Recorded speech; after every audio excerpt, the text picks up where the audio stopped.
Assalamualaikum warahmatullahi wabarakatuh. Perkenalkan, nama saya Aisyah Nazwa Ramadhani dengan NIM 1062315 dari kelas HTN 3A. Di sini saya akan membacakan makalah kelompok 2 dari mata kuliah Hukum Pidana dengan judul Delik Tindak Pidana. Materi yang pertama yaitu delik. Delik secara sederhana didefinisikan sebagai perbuatan yang melanggar hukum dan diancam dengan tindak pidana berdasarkan ketentuan hukum yang berlaku. Definisi ini menekankan dua unsur penting. Yang pertama, adanya perbuatan yang melawan hukum, dan yang kedua, adanya ancaman pidana. Istilah delik atau tindak pidana berperan penting dalam berbagai peraturan perundang-undangan di Indonesia. Delik dalam konteks hukum pidana merujuk pada perbuatan yang melanggar undang-undang dan dapat dikenakan hukuman. Hukuman penjara bertujuan untuk memisahkan pelaku dari masyarakat dan mencegahnya melakukan kejahatan lagi. Denda bertujuan untuk memberikan efek jera dan meringankan beban korban. Hukuman mati dijatuhkan untuk kejahatan yang sangat serius dan dianggap tidak dapat diperbaiki lagi. Pengacara bertugas untuk membela hak-hak pelaku dan mencari keadilan bagi kliennya. Jaksa bertugas untuk menuntut pelaku di pengadilan, polisi bertugas untuk menangkap pelaku dan mengumpulkan bukti-bukti. Hakim bertugas untuk memeriksa bukti-bukti dan menentukan apakah pelaku terbukti bersalah dan seberapa berat hukuman yang pantas diberikan. Sistem hukum pidana bertujuan untuk memberikan keadilan bagi korban, mencegah terjadinya pelanggaran hukum di masa depan, dan memberikan kesempatan bagi pelaku untuk memperbaiki diri. Oleh karena itu, penting untuk terus memperbaiki sistem hukum pidana agar lebih adil, efisien, dan efektif dalam menegakkan hukum dan memberikan keadilan bagi semua pihak. Materi yang selanjutnya yaitu jenis-jenis delik atau tindak pidana. Beberapa jenisnya, yang pertama berdasarkan unsur kejahatan, yaitu ada delik dolus atau sengaja, merupakan perbuatan yang dilakukan dengan sengaja, dengan niat dan kesadaran penuh untuk melanggar hukum. Yang kedua, delik culpa atau kelalaian, perbuatan yang dilakukan dengan kealpaan, ketidakhati-hatian, atau kelalaian yang mengakibatkan kerugian atau pelanggaran hukum. Yang kedua, berdasarkan cara pelaksanaan. Ada delik komisionis atau berbuat, yaitu delik yang terjadi karena seseorang melakukan suatu perbuatan yang dilarang oleh hukum pidana. Yaitu ada delik omisionis atau tidak berbuat, adalah delik yang terjadi karena seseorang lalai atau tidak melakukan suatu kewajiban yang seharusnya dilakukan, sehingga mengakibatkan pelanggaran hukum. Ada delik komisionis per omisionis,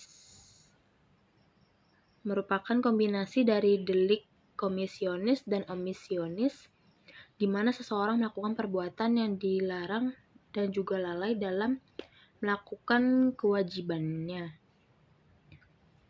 Yang ketiga, berdasarkan fokus perumusan.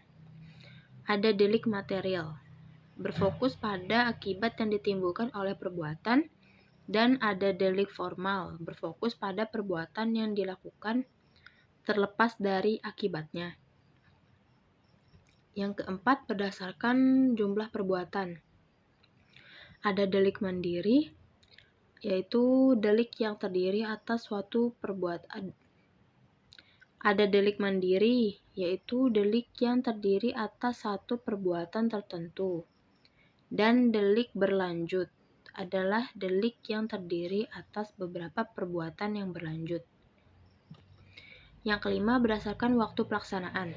Ada delik berakhir, adalah delik yang selesai ketika dilakukan, dan ada delik berkesinambungan, adalah delik yang dilakukan untuk melangsungkan keadaan yang dilarang.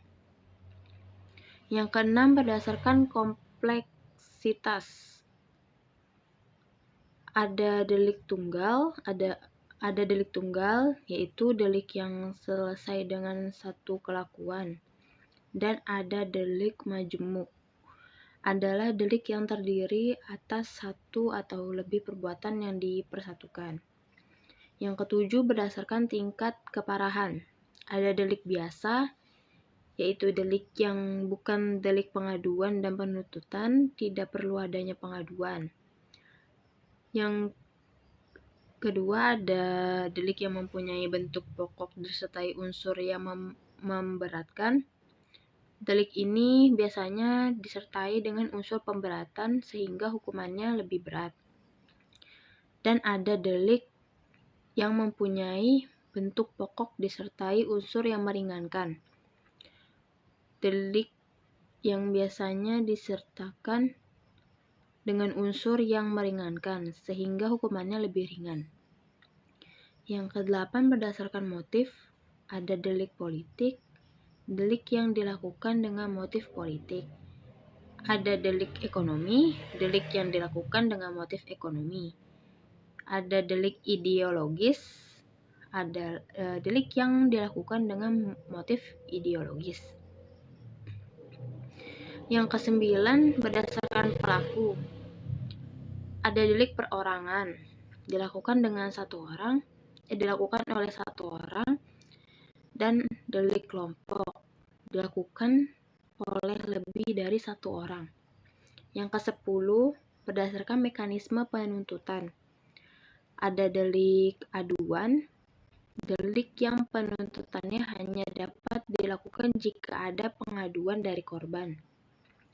Dan ada delik aduan relatif, delik yang penuntutannya hanya dapat dilakukan oleh orang tertentu.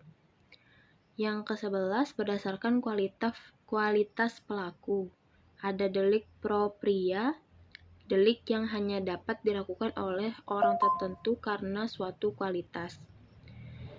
Dan ada delik komune, delik yang hanya dapat dilakukan oleh setiap orang pada umumnya. Materi selanjutnya yaitu peran delik dalam masyarakat.